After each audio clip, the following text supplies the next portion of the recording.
everybody, thank you so much for joining me today. In this video, I wanted to share some ways that I have learned to make mediocre foundations actually turn into stellar foundations. So just to give you a little background, I am over 50. I have fine lines and wrinkles, and I also have enlarged pores. And even with all that going on, I don't like using primer. It's just one more step. It's one more product on my face, and it's one more thing that I have to think of to buy. So I just like to use my skincare, my SPF, and then my foundation and be ready for the day, or at least be ready to then apply powder and blush and eye makeup. So that is where I am starting from, and I do have a wonderful foundation that works really well for me and has for several years, and it is actually a tinted primer from a makeup artist in New York City named Shara, S-H-A-R-A, and I will have all of these things listed below or linked below just for your convenience. But this was a product that I found because I actually went and had a facial or a makeup application with her, and this stuff was wonderful, so of course I have bought it and continue to buy it. But you know, that may not be for everybody. Lots of us like to try out things locally, or sample it locally so that we can see if it is for us. And if we don't happen to be in New York City, this might not be something you want to order without trying it out. So I did go looking for another great foundation, and based on a few influencers, I found this was a good one for mature skin, and it's Ultra Le Tint Velvet by Chanel. Now, there's just not that much there, and it's kind of expensive. So again, this might not be for everybody. So I decided I just wanted to test several different foundations to see if I could come up with a few alternatives even to these two that I love. And I ended up testing, including these two, 15 foundations, tinted moisturizers, whatever else kind of name they can go by. But of those 15, I have my two favorites, and then the remaining 13 were about half mediocre and half so terrible that I was thinking after I filmed them I would definitely be throwing them away. But in the meantime, I ended up ordering this lovely makeup brush. It is by Peau. I believe it's about $70, and there's two different kinds. There is one for folks who like a light application with their foundation, and then this one, which is folks who like more of a full coverage. And I guess I fall in the latter because I do have some rosy cheeks that I like to cover, and I also have a little dark spot I like to cover. So I ordered this, and in using it, I found that it even made my favorites work better. It made the mediocres work better. So then I thought, well, I'm going to try my terribles, and these are just three that I happened to grab today. But I thought I'd give it a go with those and see if this brush could even make those products better than they already are. And sure enough, it did. So I also found a few other things to consider when you're using a foundation that you just think is horrible and cannot be redeemed.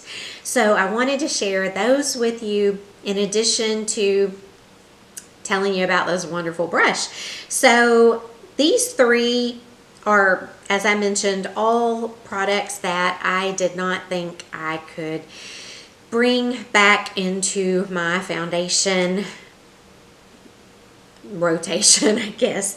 This is a stick foundation by Merit, and when I used it, I had applied it originally straight to my face, and then I used my BK Beauty brush, which is a really good brush. Nothing wrong with it. It's just the other one seems to be a miracle worker, but I used it to spread out the foundation, and It quickly settled into fine lines, wrinkles, and pores. It seemed like a foundation that was more of a mask. It set on my skin visibly and just did not look natural, I felt like. So that is why I considered it a terrible foundation. This next one is Dior Forever Skin Glow. It quickly settled in fine lines, wrinkles, and enlarged pores, but it also seemed to not settle on the normal part of my skin. So it seemed very thin on my skin and very thick in the wrinkles and pores. So I had decided it was not for me. And then this last one, which is actually NARS Pure Radiant Tinted Moisturizer, it had quickly settled in my wrinkles and fine lines and just seemed to quickly move in all the wrong places. So these are the three that I picked today to tell you how I was able to resurrect them from just being hideous to being things that actually I use every day. Well, I rotate around with my good ones to use every day.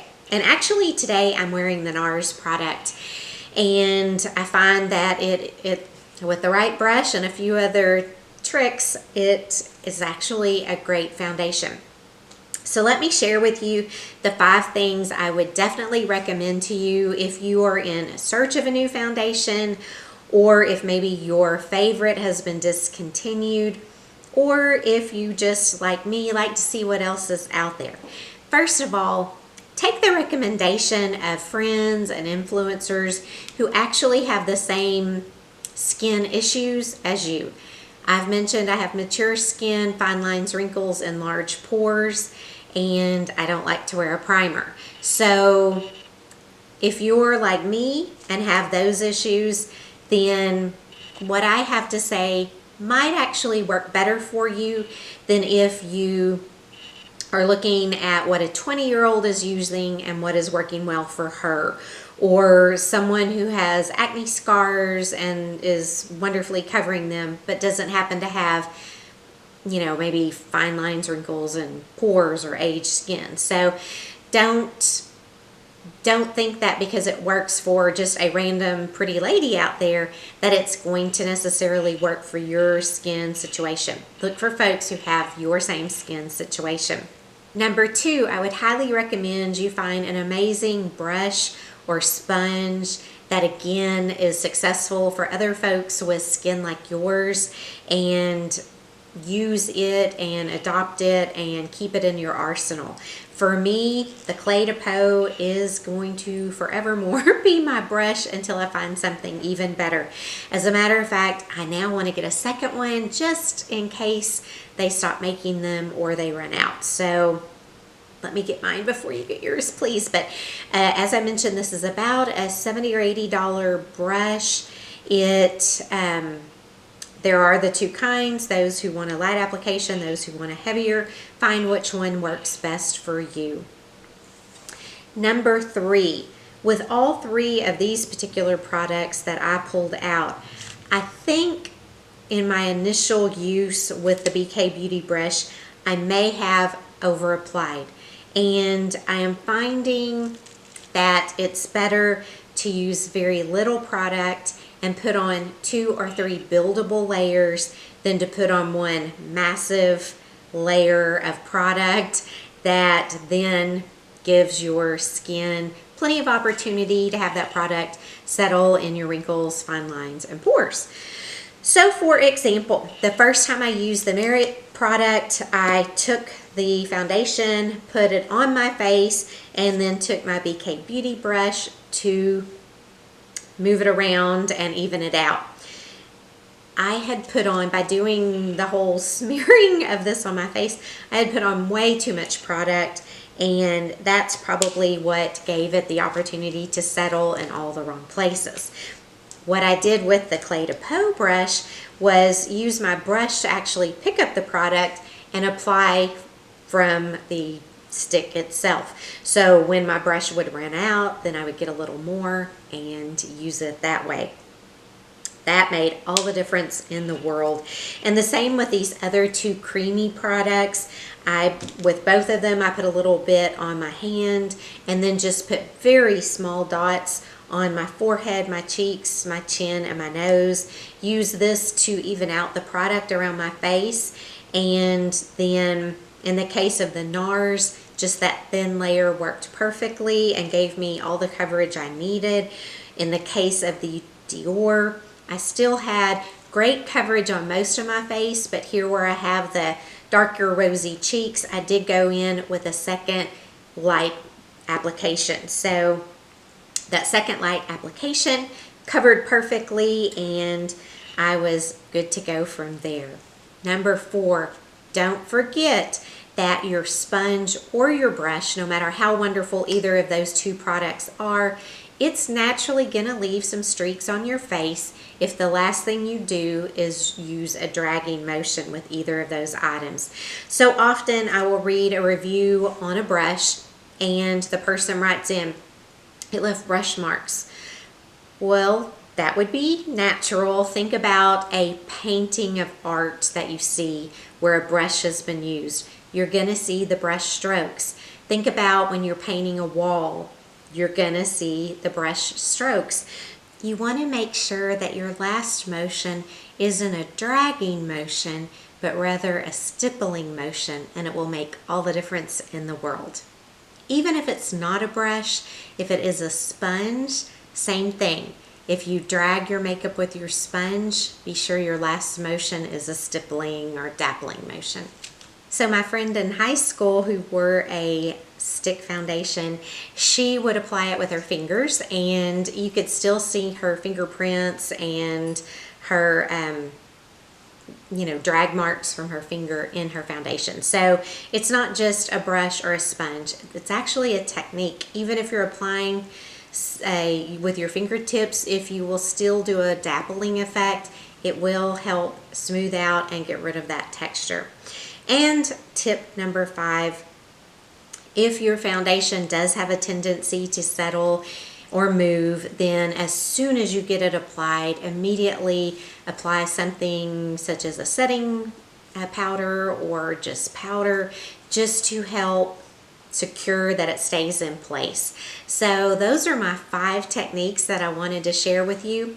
I hope that those techniques will help you and improve the performance of your foundations. And if you have any techniques you use to help improve the performance of your foundation, if you would leave that in a comment below, I would love to hear what you have to say. And if any of these tips are tips that you already use, let me know how they work for you.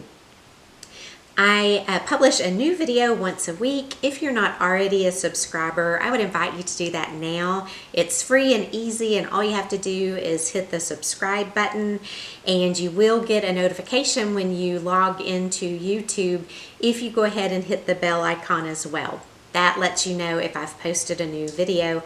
And then lastly, if you've enjoyed this content or you want to see more makeup related videos, if you would please give me a thumbs up so I'll know that this is something you are enjoying. Thanks again for being here with me. And until next time, I hope you have a wonderful week. Bye-bye.